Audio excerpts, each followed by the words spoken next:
So, my name is Ted Desmaisons. Oh, I'm Lisa Rowland.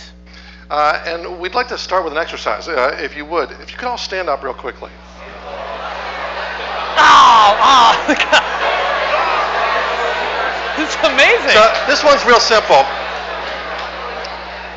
simple. I'd just like to invite you to cross your arms, if you would.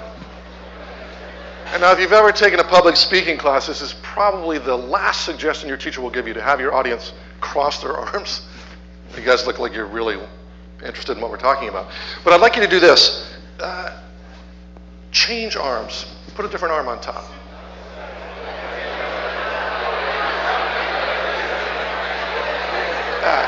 And go back again. Go back to regular. And then change them again. Yeah. You can go ahead and sit down. You gonna open them up? Now, my guess, for how many of you did that feel awkward to change it? Yeah, and like you almost couldn't find it, right? That's because you're trying to do something new that you don't normally do. It's a little bit uncomfortable, and your brain is making sense of something. My hope is that during this little bit of time we've got together, that's kind of what we're going to do. We're going to share something with you. Maybe it'll be a little bit uncomfortable, but maybe your brain will be processing something in a new way. Great. So Ted and I, as Quinn mentioned, we are improvisers. We come from the world of improvised theater, improvisational theater. And we were here last year. We did an assembly about failure and yes and. Did anybody remember that? Yeah, some of you remember that? Great. Oh, that's nice. We're so happy to be back here, and our plan is to share with you a little bit more about the value that we have gotten from our lives and training in improvisation, in hopes that it may help you frame what comes next for you at whatever stage of your journey you're on. Because we are improvisers, we figured that it would not do very well for us to have this perfectly planned out. So we're going to put our money where our mouth is, and we're going to improvise something for you right now by way of an introduction. So what you are about to see is entirely unrehearsed. We talked about the fact that we're going to do this, but we didn't talk about what we would do within it. So let's see how that goes. We're going to give you a little bit of an introduction to what we might be talking about, but we're going to do it one word at a time. All right? We're going to go back and forth. You'll see how that works. Let's try it, okay? So, we would like to share with you this bit of wisdom.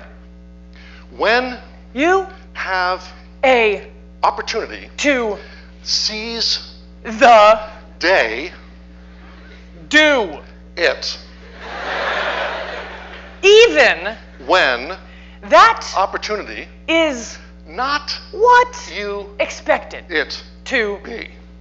It Might be a new opportunity that surprises you with delight. Okay, that'll do it. Yeah, there we go. Thank you for witnessing that. We were like, well, we don't know if that's going to work, but let's give it a shot. So we have practice at doing the thing that you just witnessed us exemplifying or embodying, which is sharing control. Both Ted and I knew that neither one of us would have control over where that went, but we knew that we would both just be able to take the next step down the road. And we're trained at doing that. Improvisers are trained at how to accept our partner's input and build upon it. Most education, and I would guess some of your education here, trains us to be in control, to teach us that we're the master of our own destiny. If we set goals and go at them systematically, we can achieve them, get them done, and do great things in the world. Right? And even if you might feel like you're not doing that, maybe you feel like you should be doing that. And so we have a little bit of unfortunate news to share with you, which is that you're never entirely in control. But we also have some good news to share with you. Oh, thank God. And the good news is that you are not in it alone. That idea that you are the master of your own destiny is nice because you feel like, well, maybe I can decide where I'm going and go there. But it also can be a little bit scary because it means it's all on you. But you're not alone. You are getting constant input from the world around you, from the people around you, the places, and life, reality. Reality gives you offers, and you can decide to accept them or not. Okay, so we want to try this with a little game. Before we do the game, I need to teach you something that I learned at summer camp, and it's this. I'm holding up this is the American Sign Language for I love you. It's the letter I, the letter L, and the letter Y. I love you. And if you see me do this, or Lisa, it will mean I love you, and please kindly be quiet. And so, if you see me do this, then you can stop talking and raise your hand so that other people can see you. So let's just try that. Talk amongst yourselves if you would, just whatever about the day, blah, blah, blah. Blah, blah, blah, blah, blah.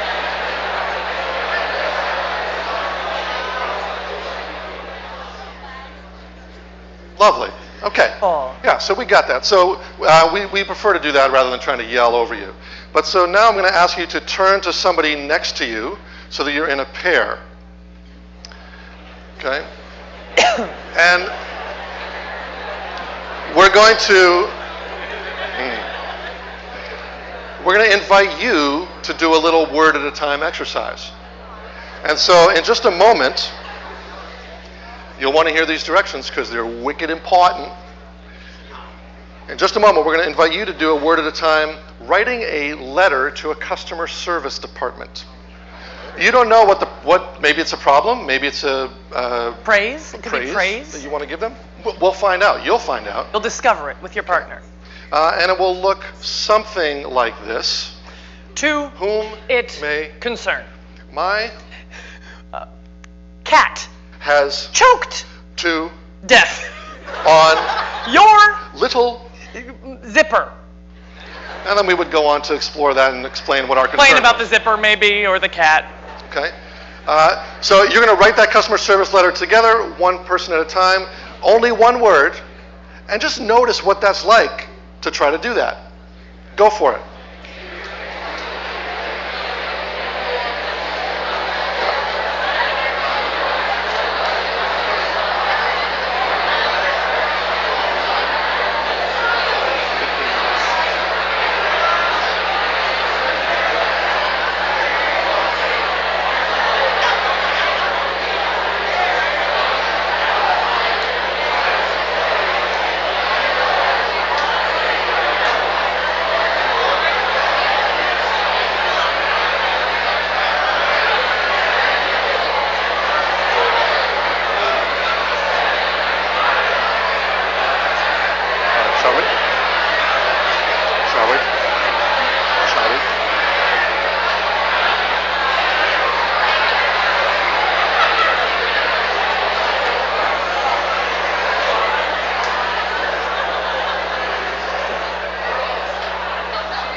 Sweet. All right.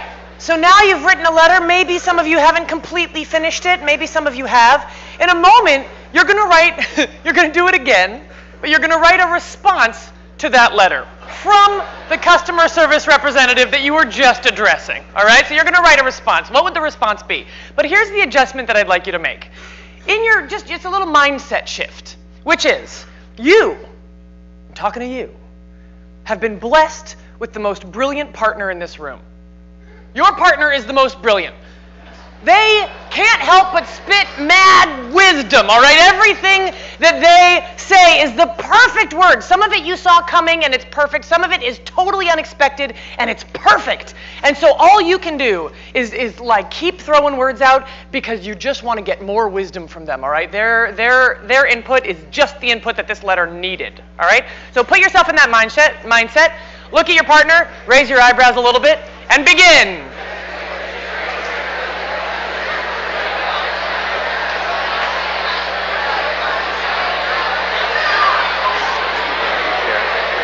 Feedback about what they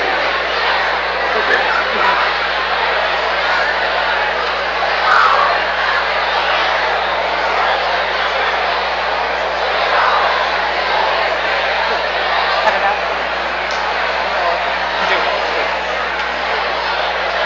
Well, we've only got 12 minutes. Cut it out.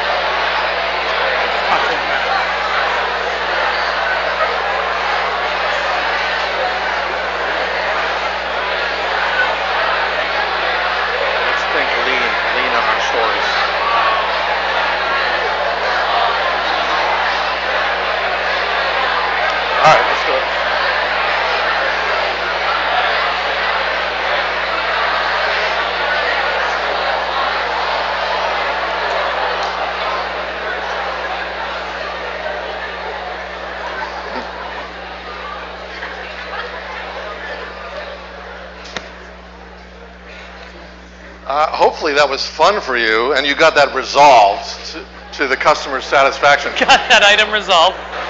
Maybe not. Maybe not. If we had more time, we would spend some time to parse out just what happened there, and to ask you to think about what did you do to contribute to make that work better.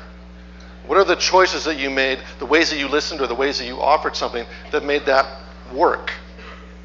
Well, we'll invite you just to sort of register that for yourself right now. My guess is that you were contributing, that what happened wouldn't have looked like it did if you weren't there, but that you couldn't control it. Probably your partner surprised you with something and you had to take a fork in the road and go down a new one. Am I correct in that? Yeah. Sometimes you got surprised. Yeah. So improvisers, this is the skill set. This is part of the skill set of the improviser. We are constantly looking for offers from our partner. We are constantly looking for ways to accept the offers from our partner, to accept our partner's offers and build on our partner's offers, to believe that they are brilliant.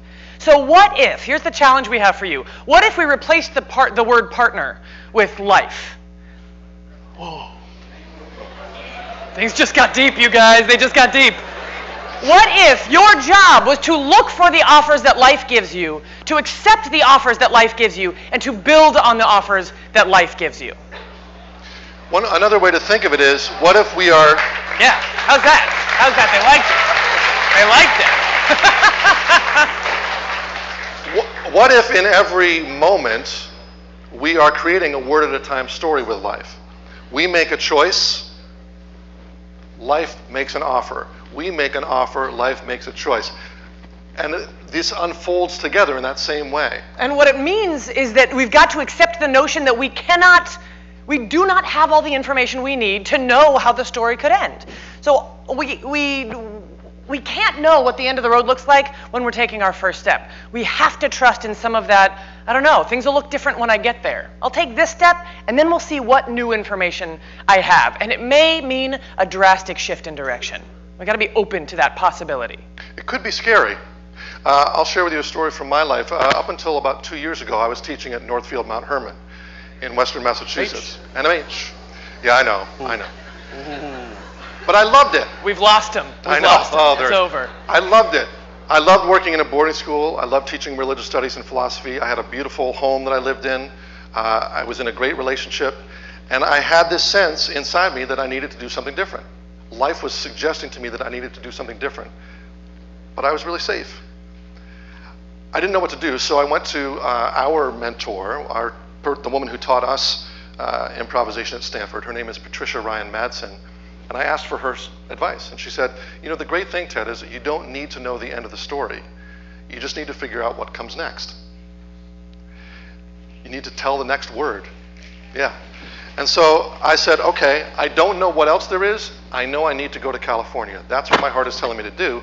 I've done that. And in the 2 years since, there have been times of loneliness and challenge. There have been times of exhilaration and possibility. But I feel like the life I'm living is my own life, is the one that life would have for me. And things are happening now in a way that I couldn't have predicted. It's really fun. Yeah. So it does raise the question of, what if life gives you something you don't want? How are you supposed to build on something going wrong? So I would like to tell you a brief story from my life, which deals with that exact thing. In 2005, I graduated from Stanford as a theater major, as a drama major, drama and psychology, but I knew I wanted to be an actor. I knew I wanted to spend my life in theater. And so I went to pursue my MFA. And I auditioned for a whole bunch of grad schools to get my Master's of Fine Arts in Acting and grow a network and get some bit more chops and go in that direction, be a professional actor. So I auditioned for about 8 grad schools and got rejected from every single one. And I had been led to believe I was pretty good at this. Right? That was the identity that I had built, that life had helped me build. I was like, I'm good at this. I'm used to succeeding at this. I'm used to getting positive feedback for this. I'm skilled. I'm good. I'm talented. So this is going to be fine. Everything else has been fine so far. And it sucked, you guys. It was really painful because this was kind of what I had set my sights on. This was the obvious next step. It's just what I wanted. And that's what success looked like to me. So I was feeling like a failure. Like, what did this mean now for my identity, given that I wasn't getting this feedback that I was really expecting to get, that I thought I should be getting? And so believe it or not, I went to our mentor, Patricia Ryan Madsen, who is like a wise lady, and I said, I don't know what to do, and I'm not sure how to think about this. And she said, well, what if nothing's wrong? What if you look for the opportunity in staying here? What if there's something here for you to notice that you wouldn't have gotten from there? What if this is actually a gift? And so I was like, okay, so I'm just going to let go of this idea that I'm a failure for a second and be here. And eventually I got an invitation, a few months later, probably 5 months later, I got an invitation to audition for Bats Improv, which is an improvisational theater company that I'm still a part of. And it has led me on this road that has taken me around the world, teaching and performing, taken me to places like this, to partnerships like the one that I have with Ted, and back to Stanford University as faculty, which is crazy to me. And all of that, now, great, faculty at Stanford is great. It's not that I've made it. It's not that, great, now I've done it. Now I have success and I'm set. I'm still open. Life might give me another offer tomorrow, which could shift my direction drastically, and I'm open to that. My job is still to notice what's coming at me. But it's a helpful thing to remember that something that looks like a failure in this moment might just be life's next word that you've got to build on. This notion that everything can be an offer is one that we'd love to leave you with. That even our disappointments, what's there? And this is where this kind of mindfulness practice comes in. If I can be curious and kind with myself about what is in front of me, what has happened with me, there might be an opportunity there for another kind of story to unfold. And that's kind of what we'd like to invite you to explore in your own life. Yeah. So I think in closing, I think we wrap it up. And we might have just a moment or two for some questions. We'll see. Yeah. But I just want to note that making goals and pursuing them is not a bad thing. This is a good thing. To decide what you want, what you think you want, and go for it. Absolutely. And it could be that if you single-mindedly and with laser-like focus pursue the thing you've decided you want, you very well might get it. And then you will get to the place that you thought you'd get to. Awesome. And that could be totally awesome. And what we're suggesting is that if you take a step in that direction while remaining open to what life might bring your way and what offer life might give you, you may find yourself on a more winding path full of surprise and delight and unexpectedness and some challenge and difficulty and loneliness, some confusion, but probably, And it's probably also going to have some more vitality, some more sense of urgency, some more sense of excitement, and participation. And truth to what's really happening in the moment. It requires some trust, but my guess is that you'll have a better time. My guess is you'll have a better time that way. And I think life is about having a good time. That's my bottom line motto there. Is have a good time. Have a good time. With life. With life, yeah. Yeah. So that's what We'd love to invite, we've got 2 microphones here. We've probably got time for 2 questions. You know what, I'm going to make a call here. Let's not use the microphones. If there are 2 questions, we'll do one at a time. If there's a question that somebody has about what we've said here today, we'd love to answer it or to offer reflection. Anybody have a question? Doesn't have to be good. Yes. I think you have pretty good words about how to respond to a very unexpected negative course of action. Yeah. Do you have anything specific to say about how to respond to like a positive windfall which you didn't necessarily expect from an advantageous way? Thank you. So the question was, we've said some things about how to respond if something negative happens. What if we have a windfall, something great happens? Interesting question. For me, the thought that comes to mind is the same equanimity in response to it. To say, here's an offer. It looks like it's really great. And so I'm going to enjoy it. I'm going to savor it. I'm going to take my time with it, really experience the fullness of it, while also recognizing probably this too will pass. And then I'm still ready for the next offer. Yeah, don't get attached to it. Yeah, but love it is great. Absolutely. If good things are happening, let the good times roll, you know? Yeah. Does that make sense? Yeah. Thanks. Yeah. One other question? Anything else? Yeah, if you would, nice and loud. Yes. In light of Earth Day, can you improvise an Earth Day thing? Yes. Oh. Improvise an Earth Day thing. Oh, yeah. All right. Earth Day poem. An Earth Day poem. One word at a time? We'll do a line at a time. think let's do a quick word at a time poem. Yeah. Or this will be a word at a time Earth Day poem. Yeah, great. Mother Gaia. We Salute you with earnestness, and glory, our main purpose here, on earth, your land is to protect you, and nourish you with earnestness, and glory. Yeah.